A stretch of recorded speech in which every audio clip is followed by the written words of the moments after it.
कल आप क्लास ले रहे हैं? हाँ। तो आदिल साहब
जी, अस्सलाम वालेकुम वंस अगेन। ऑनलाइन के हाजरीन, आवाज, स्क्रीन, कैमरा तीनों चीजें क्लियर हैं?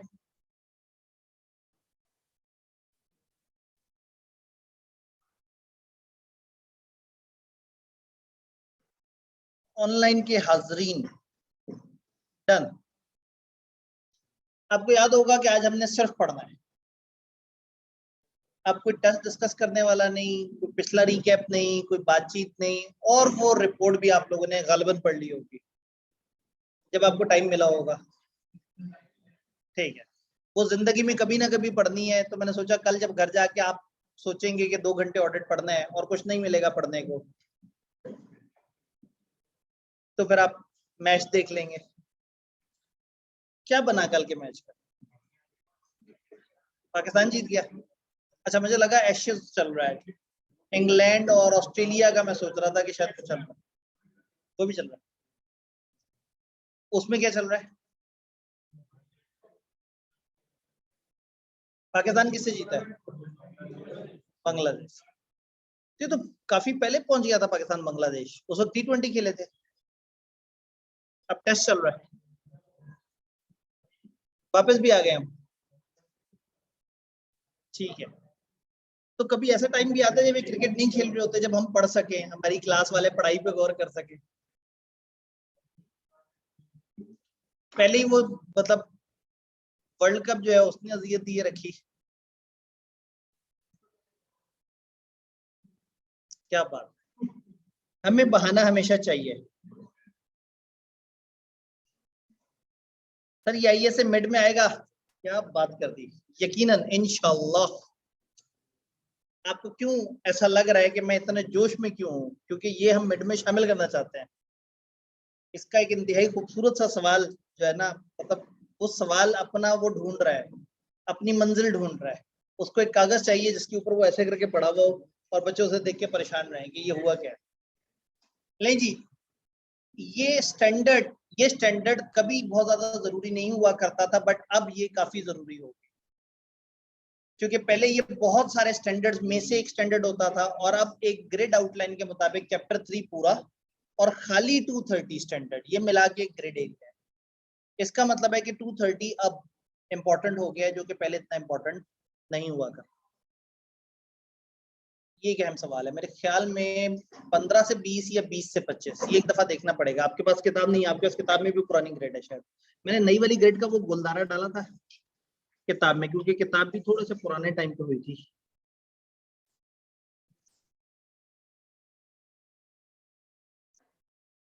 नहीं, ये इसमें भी पुरानी ग्रेड आ रही है।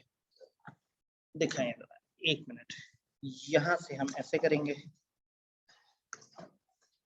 ऑडिट में जाएंगे। वीक 1 में असूलन हमारे पास ओरिएंटेशन पड़ी होनी चाहिए। ओरिएंटेशन कहाँ गई?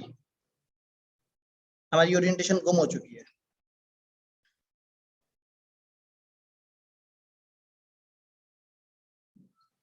नहीं जी, कहीं तो होगी ओरिएंटेशन, सामने तो नहीं पड़ी।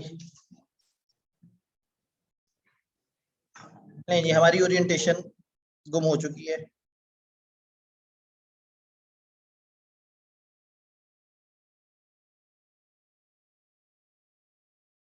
मुबारक, हमारी ओरिएंटेशन गुम हो चुकी है। अब हमें गूगल ड्राइव पे जाना पड़ेगा, यहाँ साइन इन करना पड़ेगा।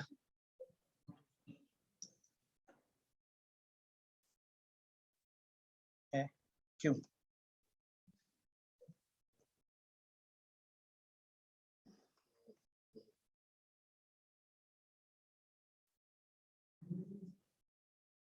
तो अब तो सबके सब दिखते रहेंगे, तो मुझे ये तार निकालनी पड़ेगी।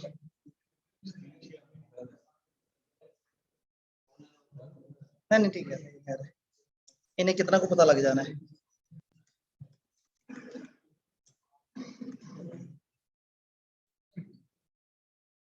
सीधा सीधा सा। बुजुर्गों के ईमेल ऐसे ही होते हैं, ना कुछ स्पेशल करेक्टर ना कुछ और।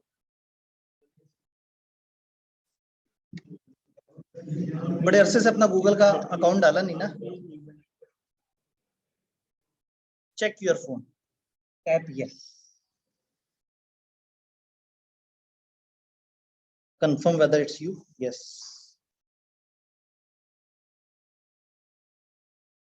अब आपने सिलेबस की फरमाइश की है, तो असल में यहाँ पे मेरा इधर डाटा नहीं ना पड़ा हुआ सारा।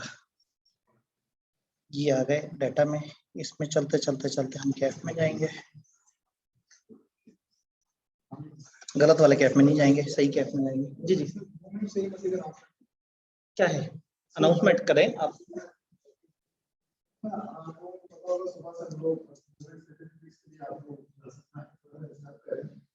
आप लोग की अगर वैक्सीनेशन होगी तो ये तो अपने सर्टिफिकेट सबमिट करें। अगर अभी किसी के पास सॉफ्ट फॉर्म में है, ठीक है, आप कार्ड के फॉर्म में है, वो हम अभी दिखा दें ताकि इसकी वेरिफिकेशन हम सिस्टम में एंटर करें। क्योंकि आज के बाद या कल के बाद कोई नहीं दिखाएगा तो क्लास इंटरेस्ट नहीं होगी।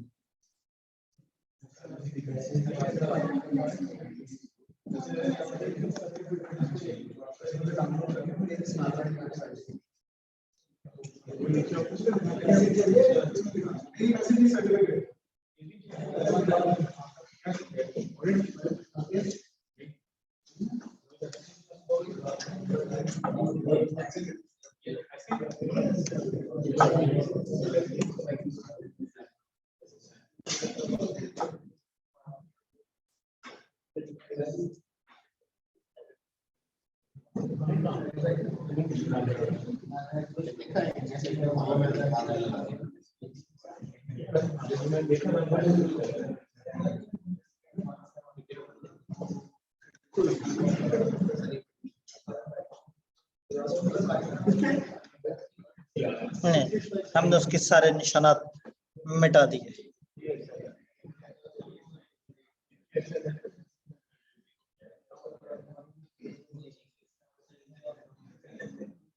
वेरी गुड, इधर एक गोला होना चाहिए। ये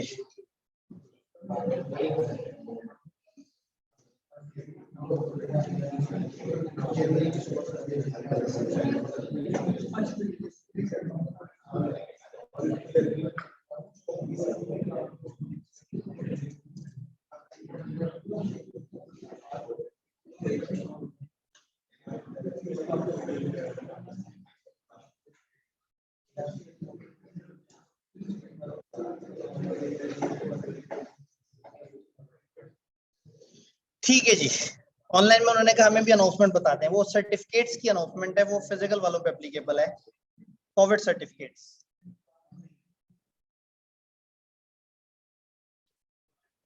टीचर से सर्टिफिकेट तो नहीं मांगना। मेरी पहली स्पुटनिक लगी और उसके बाद लाहौर में स्पुटनिक ही खत्म हो गई, कहीं भी नहीं मिल रही। तो मेरे साथ तो जो है ना वो सानिया हो चुका है। वो अब अगला वाला वायरस भी आ गया है। ऊपर से वो कहते हैं जी स्पुटनिक ऐसी है कि उसकी जगह दूसरी आप लगा भी नहीं सकेंगे, आपको लगवानी भी स्पुटनिक है। अल्लाह खैर करे। ठीक है, अच्छा जी, एक भाई ने सवाल पूछा था कि सर वो ग्रिड एरिया कितने नंबर का है, जिसपे मुझे 15 से 20 और 20 से 25 पे डाउट था। ये 15 से 20 है। 15 से 25 का कोड ऑफ एथिक्स वाला एरिया था। 10 से 15 कंक्लूजन एंड रिपोर्टिंग वाला था, जिसमें 700, 701, 705, 706 और 2400, ये 700 वाले चार। और वो फिर जो 500 सीरीज वाले हैं वो इधर चले जाते हैं। ग्रिड सी, ये एक बड़ी सी ग्रिड है 45 से 55, जिसमें रेस्ट ऑफ द सारे टॉपिक्स हैं। तो जो ये वाली ग्रिड है, इसमें अगर मैं आपको बताऊं तो ये हमारे पास चैप्टर नंबर 1,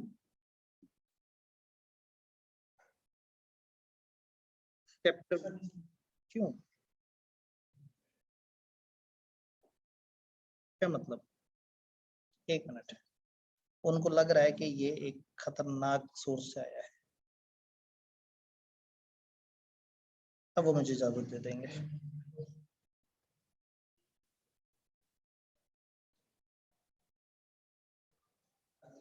साथ में अजान, तो अजान ब्रेक कर लेते हैं, मैं सिर्फ लिखने वाला काम कर लेता हूँ।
जी जनाब, चैप्टर 1 to 13 की ग्रेड 15 से 25 नंबर की।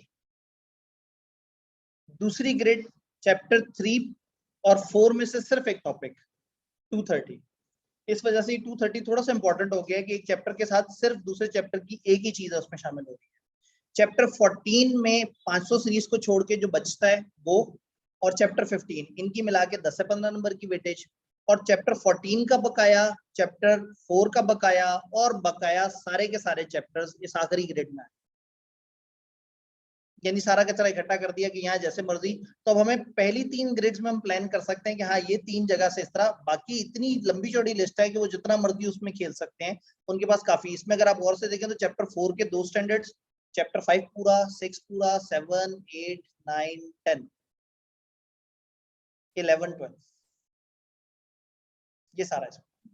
और 14 का 560, 580 और 570। तो ये लेफ्ट वाला एरिया सारा, यानी कि अब हमने अपने सिलेबस को 2 हिस्सों में डिवाइड कर लिया, मिड से पहले और मिड के बाद। चैप्टर 3 को छोड़ के मिड से पहले पहले बाकी 3 हमारे जो है वो कवर हो चुके होंगे इंशाल्लाह ताला। कुछ हम बातें कल भी पढ़ रहे होंगे, लेकिन जो कल पढ़ रहे होंगे वो इंशाल्लाह आपके सिलेबस का हिस्सा नहीं होगा मिड के। लेकिन 230 काफी इंपॉर्टेंट है, तो इसको हम चाहते हैं कि ये आप इसको मिड के लिए तैयार करें। और मिड में बाकी क्या क्या कुछ होगा जितना पढ़ा हुआ है, ये सबसे आसान हल है इसका।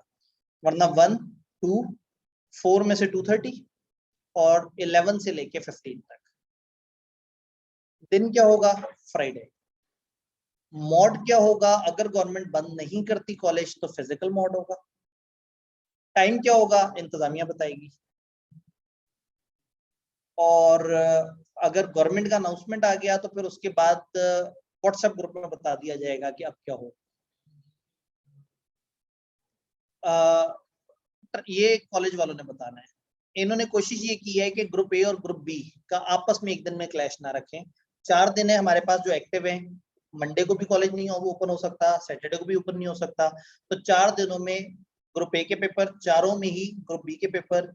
इस वीक में to the best of my knowledge, पता नहीं अभी कॉलेज वाले ज्यादा बेहतर बता सकते हैं, कॉलेज ऑफ है जो मिड वाला वीक है। ठीक है, मैं इसलिए कहता कि मुझे तो ये पता है, लेकिन मैं एक दफा कंफर्म कर लूं। तो अगले वीक में आपकी कोई क्लासेस नहीं है, आपको भरपूर टाइम मिलेगा तैयारी करने का। और अगले वीक में जो 4 वर्किंग डेज है उसमें सबसे आखिरी जो मिड है वो ऑडिट का है। तो ऑडिट के लिए आपके पास खुला डुल्ला टाइम है। हम इस फ्राइडे यानी कल से ऑनवर्ड कुछ नहीं पढ़ेंगे, यानी इस सैटरडे आपको कोई वीडियो भी नहीं, कुछ भी नहीं, कुछ नहीं करना। अगर ये नॉर्मल भी चल रहा होता तो मैं मिड से पिछले वीक में सैटरडे नॉर्मली मैं कोशिश करता हूँ कि वो लोगों को एक एक्स्ट्रा डे मिल जाए प्रिपरेशन के लिए। जितना हमने पढ़ा हुआ है वो एक अच्छा रीजनेबल चंक है और एक अच्छी बेस बनी हुई है, उसको तैयार कर लें ताकि मिड के बाद आपको पता हो कि पीछे की चीजें क्लियर हैं, बस अब आगे चल। मिड आधा आता है या पूरा आता है, अटेम्प्ट जरूर करें, कम से कम उस फियर को फेस करें, उस 3 घंटे के प्रेशर को फेस करें। अगर कॉलेज बंद हो जाता है और आपको ऑनलाइन होता है तो भी कोशिश करें घर में टाइमर लगा के प्रॉपर एक एनवायरनमेंट बनाएं और 3.25 घंटे में अलोंग विद रीडिंग टाइम उस मिड को कंप्लीट करने की कोशिश करें। अगर आपका मिड घर बैठे बैठे कंडक्ट होता है तो आई वुड रिकमेंड कि आप पहले डाउनलोड करके मार्केट जाके उसका प्रिंट निकालें, घर आए, प्रिंट सामने रखें और प्रॉपर तरीके से, जैसे प्रिंट हाथ में होता है पेपर का और उस तरह से उसे किया जाता है, उस तरह से उसको अटेम्प्ट करें। ये एक ऐसी एक्टिविटी है जो उसके बाद दोबारा आप लोग नहीं कर पाते, क्योंकि मॉक के करीब आप बहुत परेशान होते हैं, उस वक्त आप लोग मॉक नहीं दे पाते अक्सर। तो mid is the only activity जहां हम आपको एक दफा 3.25 घंटे की थोरो प्रैक्टिस करवा सकते हैं। कॉलेज खुला होता है ये प्रैक्टिस थोड़ी सी और अच्छी हो जाएगी कि एक एनवायरनमेंट बना हुआ होगा। लेकिन अगर गवर्नमेंट की वजह से कॉलेज बंद करना पड़ा, छुट्टियां या इस तरह की कोई चीज हो गई, तो फिर ऑनलाइन आपसे शेयर होगा। लेकिन रिकमेंडेड यही है कि आपने उसका पहले प्रिंट निकलवाना है मार्केट जाके और प्रिंटेड कागज को उठा के आपने, अगर तो ये वाली रिस्ट्रिक्शन आ गई तो फिर शेरशाह भी ऑनलाइन पे शिफ्ट। नॉर्मली वहां पे उतना रूल्स नहीं फॉलो होते, लेकिन इस दफा सैटरडे और मंडे पे गवर्नमेंट बड़ी सीरियस थी, तो इसलिए वहां पे उतना ज्यादा जोशो खरोश से नहीं है सैटरडे और मंडे। यूनिवर्सिटीज मंडे को सारी यूनिवर्सिटीज बंद है, ओपन है। चले, अगेन वही बात है भाई, उन्होंने वो बंद कर देना जहाँ लोग इकट्ठे आके बैठ के पढ़ते हैं।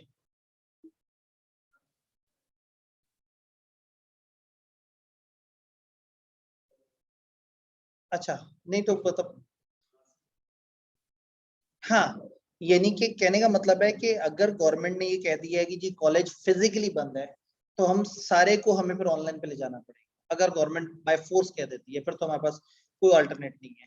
इस वक्त मुझे इस चीज का तो पता नहीं कि वो क्या कहते हैं, उसका इतना दुख नहीं है, ज्यादा दुख ये है कि वो जो मिड फिजिकल में होना था, मिड टर्म जितना हमने अभी तक पढ़ा हुआ वो फिजिकल में जो कंडक्ट होना था, वो अगर ऑनलाइन होता है तो मुझे थोड़ा सा डर है कि उसकी क्वालिटी उस तरह की नहीं हो सकेगी जैसे होती है एक प्रॉपर बंद एनवायरमेंट।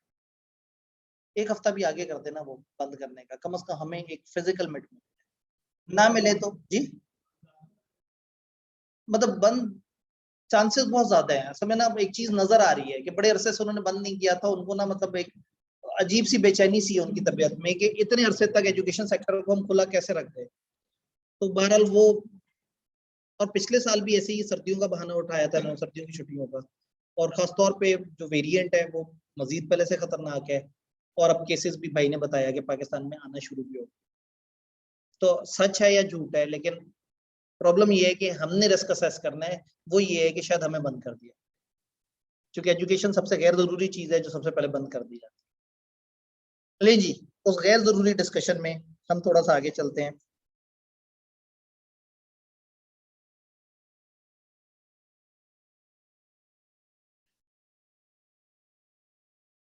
हम कहाँ पे थे, हम किताब पे थे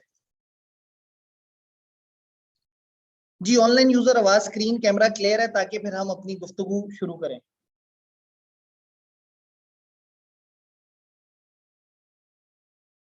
सर अगर 3 घंटे 15 मिनट में टेस्ट ना पूरा हुआ तो क्या बाद में अपलोड कर दें? ये इंतजामिया को बताएगी कि क्या किस तरह के रूल्स हैं, क्योंकि कैंपस इनसाइट पे कब अपलोड होता है, किस तरह से दिखता है, वो बेहतर है। तो वो ग्रुप में कोई बता देगा, आपने इंश्योर करवाना है कि वो वाले भाई इंश्योर करवाएं कि मैनेजमेंट ये इंश्योर करे कि ग्रुप में ये चीज इंश्योर हो गई है। ठीक है जी, हमने इस पे 4 बंदों की जिम्मेदारी लगा दी है, यानी कि अभी काम नहीं होगा।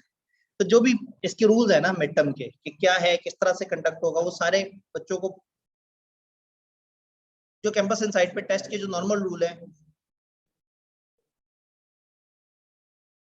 इस वक्त इनका क्या रूल है, ये 3 घंटे वाला मिड का कोई टाइम स्लैब देंगे, 1-2 घंटे देते हैं उसके बाद। तो अब ये वाली बात एक्सप्रेसली बताई तो जाएगी ना, बस ये वाली बात आप लोगों ने इंश्योर करना है कि मैनेजमेंट ये बता दे कि उसको अपलोड करने का कब तक टाइम है, और अगर वो टाइम गुजर जाए तो उसके बाद अगर कोई बहुत ज्यादा ख्वाहिश रखता हो तो क्या हम उसको फैसिलिटेट कर सकते हैं। तो ये आपने इंतजामिया से एक दफा जो है ना वो ग्रुप में ये पैगाम डलवा देना है ताकि बच्चों को पता लग जाए कि क्या रूल्स है। वो हमारी लोकल इंतजामिया है। तब 12 तक होता है टाइम कैंपस साइड पे रेगुलर टेस्ट का। जी मिड टर्म का एक दफा कॉलेज वाले जरा ज्यादा बेहतर तरीके से बताएंगे। अब पढ़ाई शुरू करते हैं। डॉक्यूमेंटेशन क्या चीज है, बचपन से पढ़ते आ रहे हैं, जगह जगह हमने कहा डॉक्यूमेंटेशन में ऑडिटर ये कर लेगा, डॉक्यूमेंटेशन में ऑडिटर ये कर लेगा। क्या होता है डॉक्यूमेंटेशन? जो आपने किया उसका लिख के रिकॉर्ड रखा है। अब आज हमने बोलना का ज्यादा है और देखने वाली चीजें बहुत ज्यादा नहीं है। तो documentation is each and everything का आपने रिकॉर्ड रखना है। जरा सोच के बताएं किस किस चीज का रिकॉर्ड रखें। ऑनलाइन फिजिकल दोनों तरह के लोग अपने अपने ओपिनियन दे सकते हैं, किस किस चीज का रिकॉर्ड रखें हम। जो प्रोसीजर्स लगाए, जो हर ट्रांजैक्शन क्लाइंट की सारी ट्रांजैक्शंस नहीं, जो हमारे सैंपल में थी वो सारी ट्रांजैक्शंस, और कोई रिकॉर्ड वगैरह उन्होंने दिया हुआ है, वो रिजल्ट आए हैं मुख्तलिफ प्रोसीजर्स के, वो सब्सिक्वेंट इवेंट पे हमने क्या काम किया, वो कोई लीगल कार्रवाई हुई है तो वो क्या है, लीगल एडवाइजर से हमारी क्या बातचीत हुई, पुराने कंप्यूटर, बाहर से भी आवाज आ रही थी ना, मैंने कहा शायद वो भी कुछ कंट्रीब्यूट कर रहे हैं। अच्छा जी, और pre conditions, management letter, representation letter, engagement letter, audit report, ये भी तो सब डॉक्यूमेंट करना है। और सोचें, रिलेटेड पार्टीज की लिस्ट, रिलेटेड पार्टी ट्रांजैक्शंस, उन पे किया हुआ काम, एक्सपर्ट का काम, उस पर हमने कितना भरोसा करना है, उसको कैसे वेरीफाई किया था, डायरेक्ट असिस्टेंस ले रहे हैं तो उसकी चीजें बताएंगे, अगर इंटरनल ऑडिटर इन्वॉल्व हो रहा है तो उसमें क्या मामला है वो सारा बताएंगे। लेकिन वो तो कुछ स्टैंडर्ड्स ने भी हमें बता दिया था। और रिलेटेड पार्टी की रिकॉर्ड, एक मेरे पास मैसेज आया, डेटर्स की कंफर्मेशन, डेटर्स के रिकॉर्ड, कंसल्टेशन जो हमने ली, जो हमें 220 वाले वो अंकल ने हमें बताया था, जो देख के गए थे, जो उन्होंने रिव्यू किया था, जो उन्होंने पॉइंट्स निकाले थे, वो गोइंग कंसर्न की मैनेजमेंट की असेसमेंट, उस असेसमेंट में मेरे लगाए हुए प्रोसीजर, उसके ऊपर उनकी करस्पॉन्डेंस, मतलब हर एरिया में जो काम किया वो। मुझे याद है हमारे एक सीनियर मैनेजर साहब होते थे, इसका वो डिलाइट के पार्टनर है, वो कहते थे ऑडिटर को छींक भी आए तो उसे डॉक्यूमेंट करना। कहने का मतलब ये होता था कि वो कहते थे कि डॉक्यूमेंटेशन इतनी सेंसिटिव चीज है कि आपने ईच एंड एवरीथिंग को डॉक्यूमेंट करना है, जो सोचा है वो डॉक्यूमेंट करना है। मैनेजमेंट ने कहा जी इस एसी की यूजफुल लाइफ इतनी है, उन दिनों उस तरह की एसी आपकी जजमेंट आपको कहती थी कि इतना साल चल जाएंगे, लेकिन उन दिनों आपकी जजमेंट जो आपको कहती थी वो उस वक्त आपके जहन में है, 2 साल बाद आपके कागज जो देख रहा होगा उसको नहीं पता आपके जहन में क्या चल रहा है। तो जो आपके जहन में जजमेंट आई है वो भी लिख दें, जैसे आपने वेरीफाई किया है वो भी लिख दें, आपने उस वक्त किस बेसिस पे सैंपल उठाया था, क्यों छोटा सैंपल उठाया था, क्यों बड़ा सैंपल उठाया था, हर चीज लिख दें। हर चीज की रीजनिंग, हर चीज का सारा मामला आपने डॉक्यूमेंट करना है। डॉक्यूमेंट आपकी आईकैप के पेपर की तरह से होनी चाहिए। पता नहीं आप मेरी बात समझे या नहीं समझे। क्या आप एग्जामिनर के पास मौजूद है? क्या आप उसका कंधा हिला के उसे बताएंगे पैजन ए जेड़ा मैं लाइन लिखी है ना, मैं एंज कहना चाह रहा हूं। कई दफा बच्चे हमें कहते हैं सर वो टेस्ट चेक को क्या आता है, वो कहते हैं सर इस पॉइंट को टीए भाई ने क्रॉस कर दिया है। तो वो मैं जुमला पढ़ता हूँ तो वो मैं कहते हैं समझ नहीं आ रहा, उसने कहा नहीं नहीं सर देखें मैं आपको बताता हूँ, मैं ऐसे सोच रहा था, मैं ऐसे करके लिखा, अब जरा पढ़े। हाँ यार अब तो बिल्कुल सही लग रहा है, लेकिन वो भाई साहब मेरे साथ मौजूद तो नहीं होंगे ना पेपर चेकिंग के वक्त। तो इसका मतलब है मेरा पेपर इस काबिल हो, एग्जामिनर आप में से किसी की शक्ल नहीं जानता, ये भी नहीं पता कि कौन फर्स्ट अटेम्प्टर है, कौन ज्यादा अटेम्प्ट्स वाला है, इवन ये भी नहीं पता कि कौन मेल है कौन फीमेल। उसको सिर्फ एक चीज पता है, सामने लिखे हुए कागज पे जो अक्षर नजर आ रहे हैं, जो शब्द नजर आ रहे हैं, बस उसे वो पता है।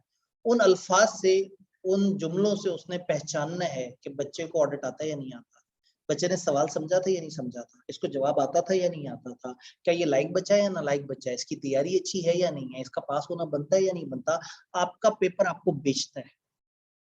द बेस्ट थिंग जिसने आपको सेल करना है, मैं बार बार कहता हूँ, जितना एक हफ्ते की पढ़ाई इंपॉर्टेंट है उतना वो टेस्ट इंपॉर्टेंट है। क्योंकि आईकेप को आपने जो आउटपुट देना है अपनी परफॉर्मेंस का, दैट इज एक रिटन कागज जिसपे आपने बताना है कि आपको आता है। पेपर से 3 दिन पहले आप बीमार रहे थे या नहीं रहे थे वो आप नहीं बता सकते। वहां आपका कागज बताएगा कि ये बच्चा इस काबिल है कि मैं इसे पास करूं या फेल करूं। आपका कागज होता है सेल्फ एक्सप्लेनेटरी।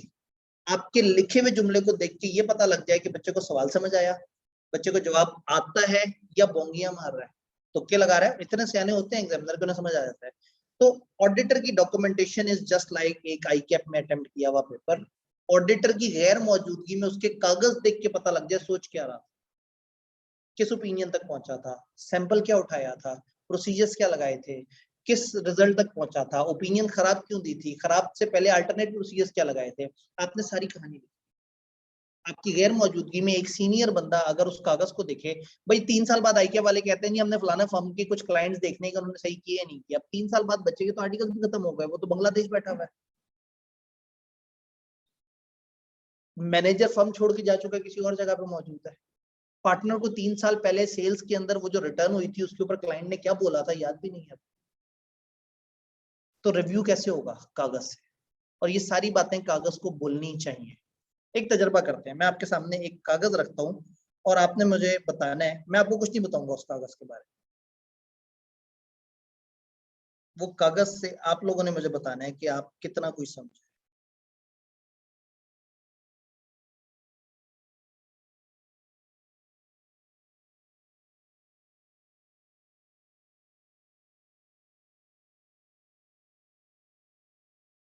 जी, ये आपस में एक दूसरे को इशारे कर रहे हैं, मेरे से तो नहीं कोई ताल्लुक। ठीक है, मैंने कहा आप कह रहे हैं स्क्रीन नजर नहीं आ रही, सर लगे हुए हैं जोश में।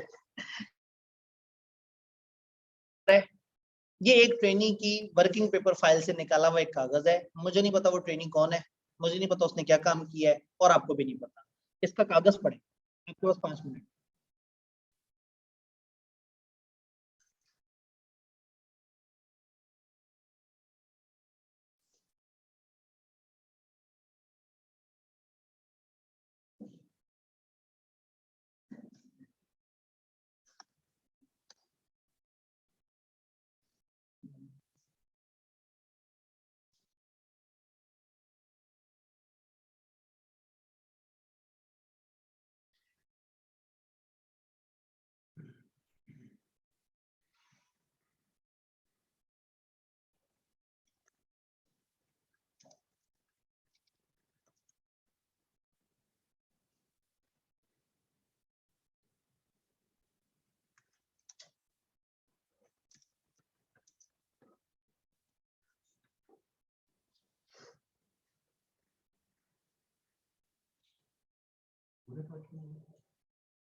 पांच मिनट लगा दें।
मेजॉरिटी ने पढ़ लिया, और 5 मिनट तो बहुत बड़ा टाइम होता है, 2-3 मिनट में पढ़ लिया। क्या इस बंदे को जानते हैं आप? कैसे मुलाकात है? इसने कौन सी कंपनी का ऑडिट किया है? ABC limited. इसने कौन से एरिया पे ऑडिट किया है? कौन से टाइम पीरियड का एरिया था? इस बंदे के इनिशियल्स क्या हैं, इसके स्टार्टिंग लेटर्स क्या है? DG, prepared by DG. Firm में हम इनिशियल्स यूज करते हैं कई दफा, पूरा बड़ा नाम नहीं लिखते वर्किंग पेपर पे, हम शुरू के वर्ड्स लिखते हैं। जैसे मेरा साहा होता था, सैयद आतिफ हसन आतिफ, इनिशियल वर्ड्स वो ले लेते हैं। उससे क्या होता है कि आपके वर्किंग पेपर पे आपको ज्यादा नहीं लिखना पड़ता, वो इनिशियल सब पहचान रहे होते हैं। रिव्यू किसने किया है? टीआर। किस दिन पे प्रिपेयर हो गया था ये पता लग गया, 13 अप्रैल को हो गया था प्रिपेयर। रिव्यू किस दिन हो गया था? क्या मकसद है इस कागज का जो आपने पढ़ा? ट्रेड पेबल सही से स्टेट हुए या नहीं हुए? आपने क्या काम किया? 5 सैंपल उठाए और रिकंसाइल किया उनको लेजर के साथ, और जो डिफरेंस थे उसके ऊपर बात की। किन किन सैंपल पे काम किया? X, Y, Z, M, N। क्या उसमें किसी में डिफरेंस आया? 2 जगह डिफरेंस आया। जहां डिफरेंस नहीं आया क्या वो एग्री करते थे? वो एग्री करते थे। क्या आपने इसके टोटल चेक किए? इसके टोटल्स को आपने चेक किया। ये ट्रायंगल बनी हुई थी यहाँ पे, और ट्रायंगल को नीचे उन्होंने डिफाइन किया था कि इस ट्रायंगल का मतलब हमने कास्ट किया है। कास्टिंग चेक करने का मतलब, आपने शायद ओवर कास्ट अंडर कास्ट सुना हो कंट्रोल अकाउंट में, तो कास्ट का मतलब होता है टोटल चेक करना। तो हमने इसकी एडिशंस को चेक किया है। टिक का मतलब है हमने एग्री कर लिया, और ये जो उल्टा ये बना हुआ निशान लेमडा, इसका मतलब है कि हमने पेबल लेजर से इसको वेरीफाई किया। 2 डिफरेंस नजर आए। नोट 1 ने कहा कि हमने जब देखा तो टाइमिंग डिफरेंस था, हमने कोई एडजस्टमेंट नहीं समझी, और जो दूसरा देखा उसको अकाउंट फॉर कर लें, अगर ये एंट्री पास कर दें तो गेम आसान। अगर ये सब कुछ हो जाए तो ट्रेड पेबल बना सकते। ये है क्वालिटी एक वर्किंग पेपर कि इस बंदे की गैर मौजूदगी में समझ आ जाए कि इसने कौन से सैंपल पे क्या प्रोसीजर लगाए थे, क्या काम किया था, किस चीज को किसके साथ मैच किया था, किस नतीजे पे पहुंचा था, क्या डिफरेंसेस आए थे। ये सारी चीजें आपका कागज बोलना चाहिए। तो वर्किंग पेपर इस काबिल हो कि आपकी गैर मौजूदगी में आपको एक्सप्लेन कर सकें, इसके लिए हम वर्ड इस्तेमाल करते हैं। वर्किंग पेपर सेल्फ एक्सप्लेनेटरी होने चाहिए। Same goes with your exam I cap का। आप मौजूद नहीं है, उनका कंधा हिला के नहीं बताएंगे सर मैं यहाँ ये सोच रहा था। जो आप सोच रहे थे वो कागज पे दिखना चाहिए। आपका पेपर बोले, आपका पेपर आपके बारे में चीख चीख के कहे ये अच्छा बच्चा है या बुरा बच्चा है। तो बहुत अच्छी 6 महीने की तैयारी है एक तरफ, अगर आपका पेपर आपको ट्रांसलेट नहीं कर पा रहा एग्जाम में, तो इसका मतलब है वो तैयारी बेकार होगी। तो जितना जरूरी तैयारी करना है, उतना जरूरी वो नुमाइंदा तैयार करना है जिसने आगे जाके आपके बारे में बोलना है। वो नुमाइंदा आपका वो पेपर में किया हुआ आंसर स्क्रिप्ट जितना अच्छा प्रेजेंट हुआ होगा। देखें कई दफा कुछ बच्चे बहुत लाइक नहीं होते, कुछ बच्चे आखिरी 15-20 दिन में धपड़ धपड़ में तैयारी करते हैं और पेपर पास भी कर लेते हैं। वो एग्जामिनर को पागल बनाना जानते हैं, वो एग्जामिनर को ये फील दे देते हैं मैं अच्छा बच्चा हूँ, प्रेजेंट अच्छा कर देते हैं। चीजें इस तरीके से लेके चल रहे होते हैं कि एग्जामिनर सोचता है कि हाँ भाई ये बच्चा रीजनेबल तैयारी करके आया है, क्योंकि उसको नहीं पता 6 महीने रातों में जाग जाग के कौन पढ़ता रहा है। उसको ये पता है कि जिसका कागज बोल रहा है उसने पढ़ा है। तो कागज को बोलना चाहिए, कागज शुड बी सेल्फ एक्सप्लेनेटरी। बात समझ आई? तो हमने थोड़ी सी तबलीग भी कर दी लगे हाथों वर्किंग पेपर के बहाने। तो वर्किंग पेपर आपको समझ आ गया। वर्किंग पेपर में अब आपने इतनी सारी चीजें बताई, ये भी होना चाहिए, ये भी होना चाहिए, ऐसे हो वैसे हो, trial balance, accounts, audit report, engagement letter, ये फाइल, सेल्स के रिकॉर्ड, परचेज के रिकॉर्ड, हर चीज जिस जिस पे आपने काम किया है, जो जो सोचा है, जो जो प्रोसीजर लगाए हैं, जिस रिजल्ट तक पहुंचे हैं, वो सब की सब चीजें आपके पास होनी चाहिए। क्यों क्यों कर रहे हैं हम ये वर्किंग पेपर मेंटेन? बवक्त जरूरत काम आए। एक जुमले में इन्होंने समंदर को कूजे में डाल दिया। ठीक, क्यों? इंटरनल कंट्रोल्स उनके पता लग जाए कि वीक थे या स्ट्रॉन्ग थे, और कल को जब हम उन्हें कहेंगे आपके कंट्रोल में मसला था, वो कहेंगे कैसे? हम कहेंगे ये देखो हमने ये 4 चीजों पे काम किया था, इसमें ये 3 मसले नजर आए थे। आपके पास एक एविडेंस है कि आपने क्या काम किया था। आप पेपर में सवाल है, बीकॉम का सवाल है, 20 फायदे बताएं वर्किंग पेपर से। हाशिया लगाने के इजाफी नंबर नहीं। एमफिल के एग्जाम में मेरे पास इंस्ट्रक्शन लिखी हुई होती थी सामने कि हाशिया लगाने के इजाफी नंबर। मैं इतना मायूस हुआ कि वो मैं पेपर ही नहीं पास कर सका, टाइम ही नहीं दे सका। जी क्या फायदे हैं? 20 नंबर, एक आध फायदे से 20 नंबर थोड़ी मिलता है। फायदे पूछा है मैंने, ये नहीं पूछा उसमें होगा क्या, क्या फायदे हैं? क्रॉस चेकिंग करना आसान हो जाएगी। एक काम करते हैं, मैं सैंपल उठाता हूँ ना, मैं 3 पॉइंट्स पूछ लेता हूँ। वो वाले भाई तो क्लास का हिस्सा नहीं है। 3 पॉइंट्स, कोई से 3 फायदे वर्किंग पेपर्स के। क्यों ऑडिटर वर्किंग पेपर्स मेंटेन करता है? कोई भी इशू आए, किसी भी टाइम आए, हमारे पास एक रेफरेंस मौजूद हो कि हमने उसको क्या लिखा था, लिखी हुई चीज से फौरन से वो पकड़ा जाता है। एक हो गया। अगर मैनेजमेंट कभी भी मुकर जाए, कुछ भी हमने तो डाटा दिया था, ये बात ऐसे नहीं हुई थी वैसे हुई थी, तो लिखत पढ़त में करें, ज्यादातर चीजें साइन करवा के लें, तभी तो हम उनसे भी रिटर्न रिप्रेजेंटेशन ले रहे थे कि कागजी लिखा हुआ एविडेंस हो तो बहुत अच्छी बात है। तीसरा, एज एन एविडेंस कि हमने काम किया है, एविडेंस है। कल को अदालत पूछेगी जी आपने कैसे खराब ओपिनियन दी थी, हम कहेंगे ये देखें जी ये हमने काम किया था, ये रिजल्ट निकले थे, इस रिजल्ट की बेसिस पे हमने खराब ओपिनियन दी थी, हमारा कोई दुश्मनी नहीं थी इससे। एक सैंपल हो गया वो वाले भाई। 3 पॉइंट्स।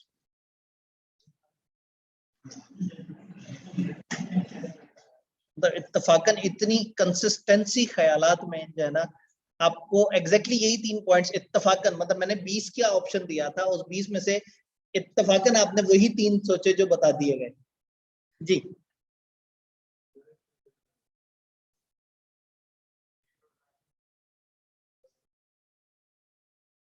क्या मसला नहीं होगा, ये पता लग जाएगा कि कब कब प्रोसीजर्स हुए थे, ताकि आप बता सकें अगर उस डेट के बाद कोई इवेंट हुआ है तो आपका कागज बता दे कि इस डेट से पहले मैंने ये सारे काम किए थे। ओके। और सर आवाज, सिर्फ आवाज आ रही है, तस्वीर नहीं आ रही, तस्वीर गुम हो गई, आ रही है? जी रिव्यू किसने किया था ये पता लग जाएगा। असल में ये एक कागज है, इस कागज की बात नहीं कर रहा मैं, सारे वर्किंग पेपर की बात कर रहा हूँ, जो सारा रिकॉर्ड आप रख रहे हैं, हर हर चीज का हिसाब किताब रख रहे हैं। क्यों? बैकअप हमारे पास है कि ठीक है हमने काम किया है, कल को एकदम से हमें भूल जाए, या हो सकता है हमारे कागज इधर उधर हो जाए, तो हम एक रिकॉर्ड रखते जा रहे हैं। रिटन डॉक्यूमेंट्स लीगली ज्यादा स्ट्रॉन्ग एविडेंस होता है बनस्बत जबानी की भी बात। चलें जनरल बात कर लेते हैं। हो सकता है हमने बहुत ज्यादा क्लाइंट्स को ऑडिट किया, हमें कहाँ याद रहना है, हर क्लाइंट का अलग अलग रिकॉर्ड ऑर्गेनाइज हो जाएगा, एज अ रेफरेंस पॉइंट हो जाएगा, बाद में आने वाले ऑडिटर को फायदा हो जाएगा। अगली दफा जब ऑडिटर आएगा तो उसकी जिंदगी कितना आसान, पिछली दफा का वर्किंग पेपर सारे उसके पास मौजूद है, उसे पता है पिछली दफा कौन कौन से एरियाज में ज्यादा इश्यूज थे, उसे पता लग जाएगा पिछली दफा कौन कौन से इश्यूज पे हमने क्या काम किया था। इवन उसको एक फॉर्मेट मिल जाएगा कि आपने स्टेप 1 ये करना है, स्टेप 2 ये करना है, स्टेप 3 ये करना है। भाई आप जाते हैं ऑडिट करने, एक ट्रेनी जब जाता है और वो जाके पहले क्लाइंट पे पहली दफा जब एक एरिया करने लगता है, तो वो अपने सीनियर से अक्सर उसका कंधा हिला हिला के कहता है भाईजान मुझे तुमने सिखाना है, मुझे कुछ नहीं पता, मैंने खराब कर देना ऑडिट। वो कहते परेशान मत हो, नहीं नहीं नहीं नहीं मुझे आपने बताना। वो कहता सब बताऊंगा, तुम एक दफा पहुंचो तो सही क्लाइंट पे। क्लाइंट पे पहुंचता है, उसे कहता है कि पिछले साल की वर्किंग पेपर उठाओ, उनको समझो, तुमने भी ऐसे ही काम कर। तो आप पिछले जब वर्किंग पेपर को देखते हैं तो फिर आपको पता लगता है अच्छा एंज वेरीफाई होया सी।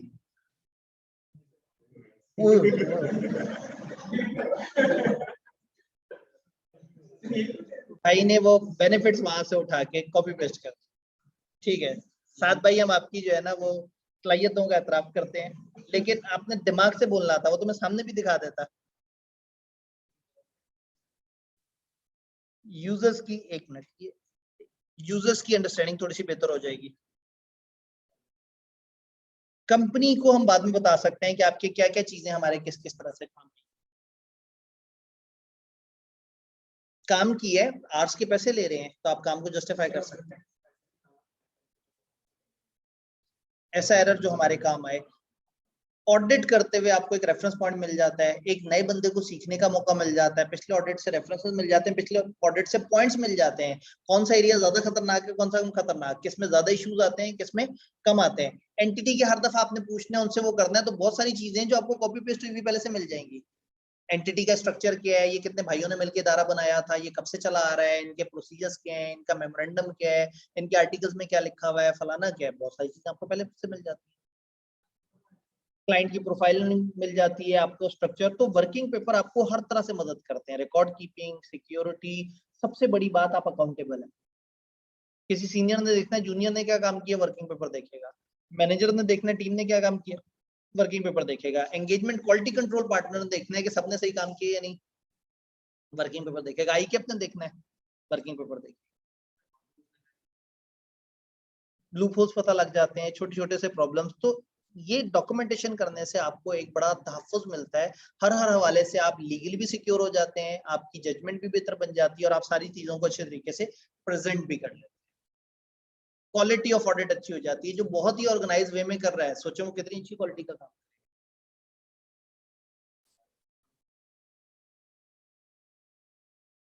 ऐसे ही है, पिछली चीजों से रेफरेंस हमें मिल जाएगा, पिछले प्रोसीजर से रेफरेंस मिल जाएगा। क्लाइंट के पास गया, क्लाइंट से मैंने पूछा आपका सेल्स का क्या सिस्टम है, उसने मुझे आधे घंटे तक बैठ के समझाया, मैंने सारा लिख लिया। अगर ना लिखता तो महीने बाद मुझे तो भूला हुआ होता कि इनका सेल्स का क्या सिस्टम है। तो आपके पास रेफरेंस बन जाता है और दुनिया को दिखाने के भी काम आता है। चलें, ये बात हमें समझ आए। अगला सवाल, वर्किंग पेपर कंप्यूटर बेस्ड हो या मैनुअल हो? आज के दौर में कंप्यूटर बेस्ड ज्यादा पसंद किए जाते हैं। दोनों भी हो सकते हैं, मिक्सिंग भी हो सकती है, खाली फिजिकल बेस्ड भी हो सकते हैं। क्यों कंप्यूटर बेस्ड होने चाहिए, क्या क्या फायदे हैं? ज्यादा देर तक रिटेन रख सकेंगे, कम जगह लेंगे और हम जितने मर्जी टाइम तक रिटेन रख लें, सॉफ्ट में हमें ज्यादा बोझ नहीं है। इसका ट्रांसफर आसान है, कॉस्ट सेव होती है। वो जो फाइलें, एक ऑडिट पे फिजिकल फाइल जो है वो 20-25 बन सकती है, और एक कंपनी के 10 साल से आप ऑडिट कर रहे हैं तो 250 फाइलें उसकी हो जाएंगी, और आप ऑडिट 200 कंपनियों का कर रहे हैं तो आपको तो पूरे पूरे एक एक कनाल की बिल्डिंग सिर्फ फाइलों को स्टोर करने के लिए चाहिए। और फिर उनकी हिफाजत करो, फिर उसमें 100 तरह के मसले, सिक्योरिटी के मसले, उनका वो खराब ना हो जाए, चूहे ना खा जाए, नमी ना आ जाए, 100 तरह के मसले। एडिटिंग आसान है। सोचिए मेरे जैसा बंदा हो, उसको कहा जाए आपने पूरा ये वर्किंग पेपर हाथ से लिखना है, और लिख लूं तो वो कहें ये जो 5 क्लाइंट पे काम किया ना, अब ये 200 क्लाइंट पे ये रिपीट करना है। ये एक्सेल की शीट होगी, मैं कॉपी पेस्ट कर दूंगा उतनी दफा, और लिखना पड़ेगा तो मौत पड़ जाएगी इतना दोबारा लिखते हुए। और अगर बीच में हल्की सी गलती हो गई, पूरा क्रॉस करके नया बनाओ, तो नफासत आ जाएगी, स्टैंडर्डाइजेशन आ जाएगी, रेप्लिकेट करना आसान होगा, क्रॉस रेफर करना आसान होगा, ऑलरेडी लिंक हुआ होगा। तो आजकल ऑडिटर क्या करता है, क्लाइंट पे जाके सबसे पहले दुआ करता है, अल्लाह करे पिछले लोगों ने ऑनलाइन काम किया हो, अल्लाह करे मेरे पास सॉफ्ट में वर्किंग पेपर आ जाए। जब उसे एक्सेल की शीटें मिलती हैं तो उस दिन उसके चेहरे पर खुशी देखने लगती है, कुछ सारी शीटें पकड़ता है। पिछली दफा जिसको करंट ईयर कहा था और उससे पिछले को पुराना ईयर कहा था, वो करंट ईयर वाला डाटा उठा के पिछले में पेस्ट करता है और इधर वाली फिगर्स पेस्ट करता है। फिर क्लाइंट का डाटा लेके जो जो चीजें इस दफा की हैं वो अपडेट करता है, फिर देखता है फाइल खुद ब खुद क्या क्या कर रही है।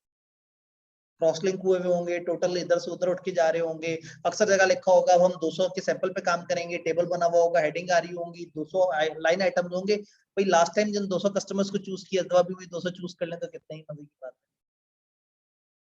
तो बहुत सारी जगह पे ना उसको बहुत सारी सहूलतें मिल जाती हैं। उसका काम, वो जो एडमिनिस्ट्रेटिव काम है वो आधा रह जाता है, फिर वो दिमाग पे ज्यादा फोकस करके और ज्यादा बेहतर तरीके से ऑडिट कर सकेगा जब उसे बना बनाया फॉर्मेट। तो इलेक्ट्रॉनिक डॉक्यूमेंटेशन के अपने फायदे हैं, स्मार्ट है, बेहतर है, रिव्यू कराना आसान है। पार्टनर ने कहा भाई मैंने टीम तुम्हारा रिव्यू करना है, पार्टनर को टीम के पास आने की जरूरत ही नहीं, या वो मुझे सेल्स की फाइल ईमेल करना। और ईमेल भी क्यों, आजकल फर्म्स के पूरे पैकेज होते हैं सॉफ्टवेयर के, वो वहां अपलोड कर देते हैं, पार्टनर अपने पास जाके मेन डेटाबेस से किसी भी फर्म में, सॉरी किसी भी क्लाइंट पे कोई भी टीम किसी भी एरिया पे काम कर रही है वो खोल के देख सकता है। इवन यहाँ तक आ रहा होता है कि आखिरी एडिट कितने सेकंड पहले हुआ था। ये काम तो अब गूगल शीट्स कर लेती हैं, तो फर्म वाले तो फिर अच्छे सॉफ्टवेयर इस्तेमाल कर रहे हैं। तो चीजें बेहतर हो जाती हैं, सीखने का मौका मिलता है, ऑर्गेनाइज हो जाता है और काफी फायदे हो जाते हैं। जी बिल्कुल, सिक्योरिटी पे भी पैसे खर्च करने पड़ेंगे, लेकिन इतने ज्यादा नहीं है भाई। एक कनाल की बिल्डिंग में आपके इतने सारे डॉक्यूमेंट्स पड़े हुए हैं, सोचो उसमें कितने सारे आपको मेहनत करनी पड़ेगी। ऑनलाइन सिक्योरिटी के ऊपर इतना महंगा खर्चा नहीं होता आपका। एनक्रिप्शंस कर सकते हैं, फायरवॉल्स लगा सकते हैं, एंटी हैकिंग सिस्टम लगा सकते हैं, बहुत सारे मैकेनिज्म यूज कर सकते हैं। तो बहरहाल सॉफ्ट वाला डाटा है खतरनाक, वो एक सेकंड में पूरा डाटा चोरी हो सकता है। जी, विंडो उड़ जाए तो ऑडिट फर्म का बजट थोड़ा सा जरा ज्यादा होता है, वो जरा ज्यादा बैकअप रखते हैं। गूगल ड्राइव्स को यूज किया जाता है, सिंक होता है। फिर Google drive minimum 15 GB provide कर रही होती है। अब हाँ, अब मेरे केस में मेरा कहीं पे भी कोई डाटा उड़ जाए, अभी मैंने क्या किया, मैं गूगल ड्राइव पे गया था और वहां से डाटा निकाल के ले आया, क्योंकि मैं अपने सिस्टम पे नहीं बैठा हुआ था।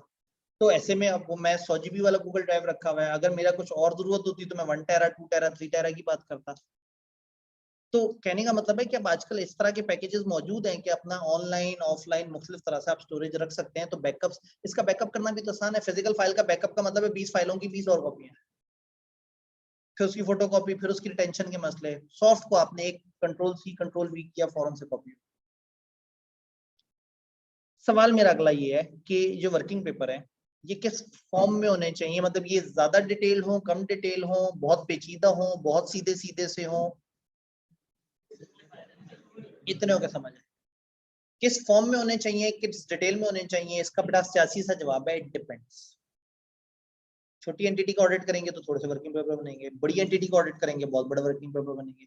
कॉम्प्लेक्स मैटर्स को देखेंगे वर्किंग पेपर में लंबी चौड़ी कैलकुलेशन होगी। सीधा सीधा मैटर होगा, सीधा सीधा सा मिनट्स ऑफ द मीटिंग लगाने हैं तो शायद सिर्फ एक कॉपी उठा के आप अपनी फाइल में लगा दें।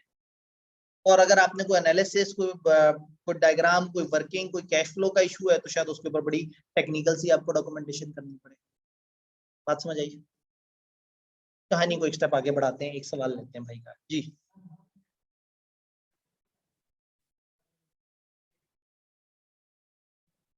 जी, हर बंदा अपने एरिया का डॉक्यूमेंटेशन बनाएगा। सीनियर पहले डिसाइड करेगा कि हमारे इस क्लाइंट में 25 एरियाज हैं और हम टीम मेंबर हैं 5, तो हम 5-5 एरियाज पर टीम मेंबर, या तुम 6 कर लोगे, तुम 4 कर लोगे, डिपेंडिंग अपॉन बंदा सीनियर कितना है, बंदा एक्सपीरियंस कितना है।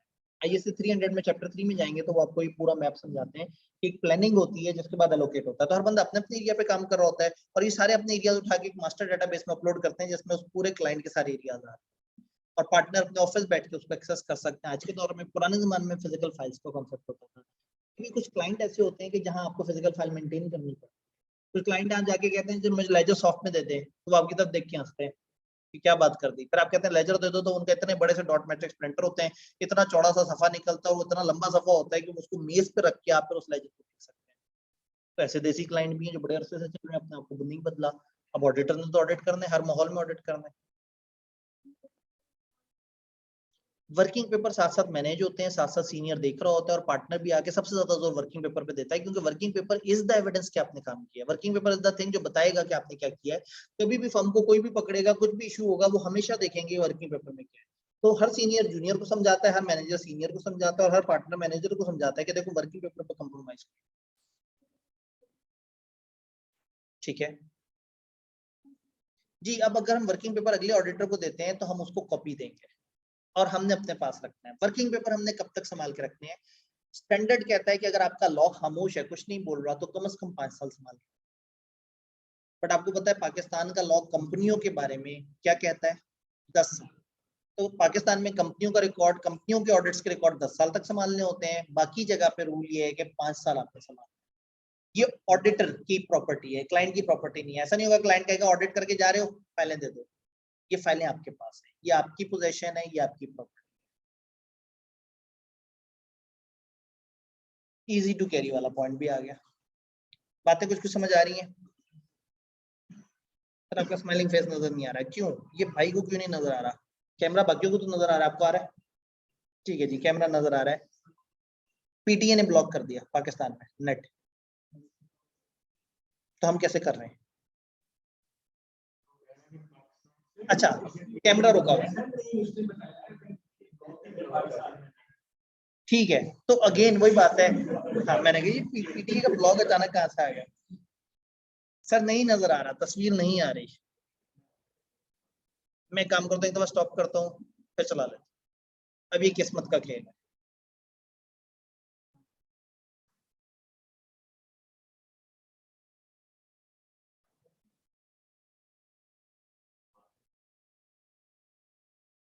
ठीक है, लाइव है, नजर आ रहा है। ठीक है, वो तो असल में कल शायद कैमरा बहुत करीब था जिसमें वो बच्चा कहता कि आपकी आंखें पता नहीं क्या हो गई हैं और पता नहीं क्या, तो शायद उन्होंने जरा थोड़ा दूर कर दिया कि वो बच्चा जो है ना वो आंखों में घुस गया था। ठीक है जी, बात समझ आई? अब डॉक्यूमेंटेशन कर ली, एंड ऑफ ऑडिट पे क्या होगा? एंड ऑफ ऑडिट का मैं आपको एक सीन बताता हूँ। पार्टनर आया है, हर एरिया को देख रहे हैं, हर एरिया के अंदर इश्यूज हैं, टीम की हालत खराब हुई है, वो कह रहे हैं सेल्स में जरा क्लाइंट से ये कंफर्म करके आओ कि नॉन करंट एसेट, हाँ ये तुमने फ्रॉड किया हुआ है, ये इस तरह से तो नहीं करना था, इसमें ये डाटा लेना था, ये डाटा लेना था। टीम वाले भाग दौड़ कर रहे हैं और उस वक्त 25 तरह के कागज सामने मेज पे पहले में, पार्टनर ने सारा देखा और अब पार्टनर मुतमईन है कि हमें साफ ओपिनियन देनी चाहिए, तो साफ ओपिनियन देगा और चला जाएगा, और उसके बाद इन कागजों को जला दिया जाएगा? नहीं, अब ये कागज समेटे जाएंगे, ऑर्गेनाइज किए जाएंगे। टीम सारे ऑडिट में कुछ चीजें डॉक्यूमेंट कर रही थी, कुछ नहीं कर रही थी, बट वो पार्टनर को साथ साथ दिखा रही थी कि सर ये कागज है, मैंने ये काम किया, मैं इसको भी फाइल में लगा दूंगा, बाद में इस पे नंबर डाल दूंगा, आप फिलहाल देख ले मेरी वर्किंग कैसी है। तो होता क्या है कि ऑडिट में कुछ चीजें इनफॉर्मली भी साथ साथ चल रही होती हैं, तो at the end of audit आपने एक दफा फॉर्मली सारे को असेंबल करना, इसको हम कहते हैं असेंबली ऑफ ऑडिट फाइल। मैं एग्जांपल देता हूँ, एक बच्चा जो पूरे सेशन मुख्तलिफ कागजों से खेलता रहता है जी, वो फलाना सर ने कॉस्ट के फलाना सवाल दिए थे, फलाना ने ऐसे किया था, उस दिन टीचर ने ये हैंड आउट दिया था, उस दिन ऐसे हुआ था, उस दिन मैंने किताब की फोटोकॉपी कराई थी। जब सेशन खत्म होता है तो एक दफा उस वक्त एक दिन लगाना चाहिए इस एक्टिविटी पे कि एक दफा अपनी फाइल सीधी कर। कोई कागज आपके बैग की उस पॉकेट से निकल रहा होगा जिसमें टिक नॉक पड़ी हुई है, कोई कागज जो है वो रजिस्टर के दरमियान में फंसा हुआ होगा, कोई कागज ऐसा गुम हुआ होगा कि मिल ही नहीं रहा होगा। फिर आप दो से पूछेंगे यार वो जो वेरिएंस एनालिसिस के अंदर मुझे वो ओखा वाला सवाल था, उसमें जो सर ने 2 सवाल दिए थे वो तुम्हारे पास हैं? वो कहेगा कब, मैं तो पूरा हफ्ता छुट्टी पे था।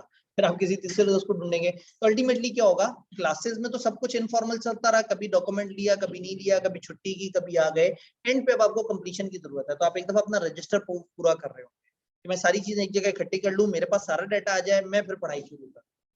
तो आपको पता है मोस्ट ऑफ द स्टूडेंट तो क्या कर रहे होते हैं, पूरा सेशन डाटा इकट्ठा करते रहते हैं, और अब तो फेसबुक पे बहुत डाटा मिल जाता है, फलाना टीचर के सवाल, फलाना के सवाल, फलाना के सवाल।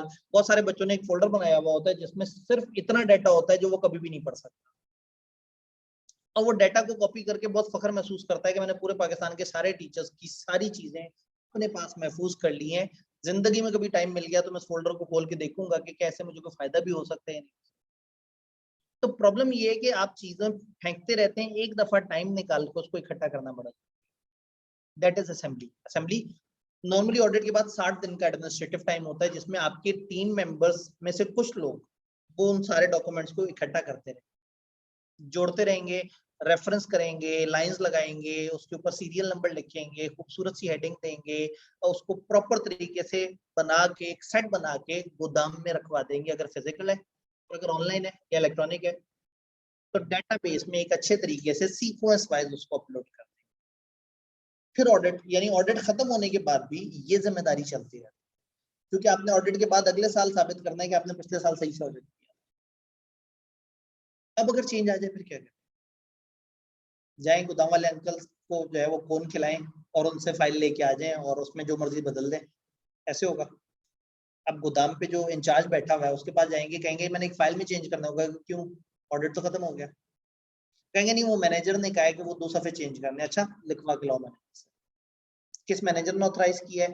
कोई सब्सिक्वेंट इवेंट हो सकता है, तो हो सकता है मैनेजर का सब्सिक्वेंट इवेंट हुआ है, वो 3 सफे सेल्स के बदल के ये 3 सफे लगा, तो फिर आप जाके बताएंगे कि कौन से मैनेजर ने कौन सी एरिया में कौन सी चेंज क्यों कही है, और फिर वो चेंज की जाएगी। बात समझ आ रही है? तो डॉक्यूमेंटेशन जमा होने के बाद भी देयर आर सर्टेन सर्कमस्टांसेस जहां आप उसमें चेंजेस कर रहे हो और उन चेंजेस को रिकॉर्ड कर रहे हो कि ये इवेंट हुआ था, इस इवेंट पे ये चेंज हुई थी, इस बंदे ने कहा था, इस बंदे के कहने पे इस बंदे ने इस टाइम पे इस दिन ये चेंज की थी, ये प्रोसीजर थे, ये 4 कागज माइनस हुए थे, ये 3 कागज ऐड। पूरा ट्रैक रखना होगा, क्योंकि वो वर्किंग पेपर फाइल जो है ना, बस वही आपकी आखिरी परफॉर्मेंस है, आपने अच्छा काम किया या नहीं किया उसका एक ही सबूत है, वो working paper. Working paper replace हो जाएंगे। अब वही बात है कि वर्किंग पेपर अगर आप चेंज कर, आप चाहें तो पिछले वाले डिस्कार्ड कर दें, डिलीट कर दें, चाहे तो उनको रखा रहने दें, उस पर लिख दें सुपर सीड। कई दफा क्या होता है, आप एक सवाल करते हैं गलत हो जाता है, फिर अगले सफे में आप सवाल करते हैं सही हो जाता है, फिर जो गलत हुआ होता है कई दफा आप सोचते हैं उसमें बड़ा सा कांटा लगा दूं ताकि अगली दफा देखूं तो मैं खुद ही परेशान ना हो जाऊं।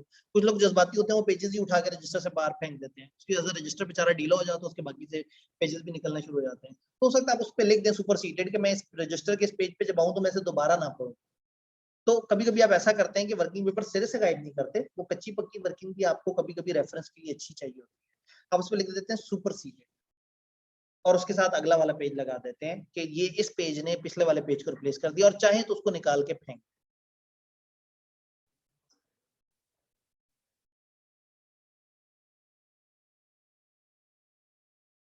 बैड इंप्रेशन जा सकता है, अगर आपको लगे कि इससे बैड इंप्रेशन जाएगा तो हटा दें। स्टैंडर्ड ने आपको ऑप्शन दिया, वो कह रहे हैं कि आप चाहें तो उसको रखा रहने दें, चाहें तो उसको डिलीट कर दें, डिस्कार्ड कर दें, जैसे मर्जी। अब हम घड़ी की तरफ देख रही है, स्टैंडर्ड तो खत्म हो गया। हाँ तो तब था क्या इसमें, स्टैंडर्ड में क्या था, स्टैंडर्ड देखते हैं। हमने अच्छा खासा पढ़ा, मेरा ख्याल था आप कह रहे होंगे कि सर स्टैंडर्ड तो कब का खत्म हो गया है, आप क्यों पढ़ाई जा रहे हैं। स्टैंडर्ड है मजे का। सबसे पहले उन्होंने बताया डॉक्यूमेंटेशन किसे कहते हैं, प्रोसीजर्स और फलाना फलाना चीजों के रिकॉर्ड को। ऑडिट फाइल किसे कहते हैं, आप फिजिकल या इलेक्ट्रॉनिक मोड में जो भी अपनी वर्किंग रिकॉर्ड कर रहे हैं वो। ऑडिटर को टाइमली बेसिस पे डॉक्यूमेंटेशन रिकॉर्ड कर लेनी चाहिए कि क्या प्रोसीजर लगाए और किस तरह से। क्यों प्रिपेयर करते हैं सफिशिएंट अप्रोप्रिएट डॉक्यूमेंटेशन, क्वालिटी बढ़ जाती है, प्लानिंग का वो मौका मिल जाता है, डायरेक्शन सुपरविजन, ये वाली बात। ऑडिट डॉक्यूमेंटेशन पेपर पे हो या इलेक्ट्रॉनिक पे हो, ये डिपेंड करता है मुख्तलिफ चीजों पे। फिर नीचे आए तो उन्होंने कहा इसके अंदर ऑडिट प्रोग्राम्स होते हैं कि क्या क्या आप ऑडिट कर रहे हैं, एनालिसिस होते हैं, समरीज होती हैं, चेकलिस्ट होती है, करस्पॉन्डेंस होती है। तमाम वर्किंग पेपर पे आइडियली ऐसी बातें होनी चाहिए, नेम, डेट, फलाना फलाना फलाना। और नीचे हमने फिर उसकी तस्वीर ही देख ली पूरी। फिर हम आगे गए तो हमने देखा assembly of final audit file, 60 दिन वाली बात। फिर डॉक्यूमेंटेशन में मॉडिफिकेशन जो है उसके बारे में हमने पढ़ा। जी, अब रिटन रिप्रेजेंटेशन, कंफर्मेशन लेटर, हर वो चीज जो क्लाइंट से आपको मिल रही है आपने डॉक्यूमेंटेशन में ला दिया, ताकि आपकी डॉक्यूमेंटेशन पे जो आपने ऑडिट किया है वो सारी बातें आ रही हो। ओनरशिप, कस्टडी, कॉन्फिडेंशियलिटी, ओनरशिप किसकी है, किसने संभाल के रखना है, ये ऑडिट फॉर्म ने संभाल के रखना है, कितने अरसे तक, 5 साल वाली बात मैंने बताई थी। फिर पाकिस्तान के अंदर रिक्वायरमेंट क्या है, 10 साल रिटेंशन की, वो मैंने ट्यूटर नोट के तौर पे डाला है ताकि आपको ये भी पता हो कि पाकिस्तान के अंदर कंपनी लॉ में क्या रिक्वायरमेंट है। उस अगले सब तो अगला स्टैंडर्ड है, तो स्टैंडर्ड हमने पढ़ लिया जी। जो उस टाइम पे हमें बैंक स्टेटमेंट्स मिली होंगी, हमें जो जो एविडेंस मिला है, जिसकी वजह से मैं ओपिनियन तक पहुंचा हूं ना, मुझे बताना है। क्योंकि मैंने बैंक स्टेटमेंट देखी, मैंने कहा अरे वाह शुक्र है मैच कर गया, इतना काफी नहीं है। जब ये मेरे पास है तो इसको लगाने में क्या हर्ज है अपने डॉक्यूमेंट, ताकि कल को 3 साल बाद कोई देखे कि अच्छा बैंक स्टेटमेंट में भी यही लिखा था, चलो शुक्र। ये जहन में रहे कि मैं फ्यूचर में किसी को बताने के लिए मौजूद नहीं हूं कि मैंने क्या काम किया है, मेरा कागज उसे बताएगा मैंने क्या काम। जैसे डॉक्टर्स करते हैं, अपने लिए निशानियां छोड़ देते हैं कागज के ऊपर, अगली दफा मरीज को नहीं देखते, कागज को देखते हैं। कागज को देख के अच्छा आपका तो ब्लड प्रेशर का इशू चल रहा था, अच्छा आपने दवाइयां नहीं ना ली थी 2 दिन से, अच्छा आपका ये वाला टेस्ट खराब आया था। तो होता ये है कि इंसान से ज्यादा एक कागज इंपॉर्टेंट हो जाता है, वो कागज पर बता रहा होता है फैक्ट्स एंड फिगर्स के बारे में। वो समझ भी सिर्फ डॉक्टर को आता है, ऐसे ही है। तो इधर भी हम यही कहते हैं कि एक सीनियर ऑडिटर आपके वर्किंग पेपर को देख के समझ सके कि आपने क्या लिखा जी। हर चीज मैंने तो ये तक कह दिया कि छींक तक डॉक्यूमेंट करनी है, मतलब इससे ऊपर क्या। ठीक हो गया जी, अपना बहुत बहुत ख्याल रखिएगा। ये स्टैंडर्ड अब आपको देख के आना है। कल पहले इस पे सवाल जवाब होंगे, फिर ऑडिट प्रोसीजर्स कैसे बनाए जाते हैं थोड़ा सा उसके ऊपर बात करेंगे। कल हमारा आखिरी पढ़ाई वाला दिन होगा मिड टर्म से पहले इंशाल्लाह। और कल शायद क्लास लेट शुरू हो 15 से 20 मिनट, और खत्म शायद आधे से पौने नहीं, मतलब 2:15 के बजाय 3:30 जहन में रख लें। और क्लोजिंग टाइम जो है वो 4:30 4:45, आप सेफ साइड 4:45 का माइंड बना के आ जाएगा। कल जो पढ़ेंगे वो मिड टर्म में नहीं आएगा, हम इतने जालिम नहीं है, जिस पे सवाल जवाब नहीं होगा वो मिड टर्म में नहीं आएगा। तो कल 3:30 से 4:45 याद रहेगा, क्योंकि हम सैटरडे छुट्टी कर रहे हैं ताकि मिड टर्म से पहले आपके पास पूरे 7 दिन, फ्राइडे टू फ्राइडे।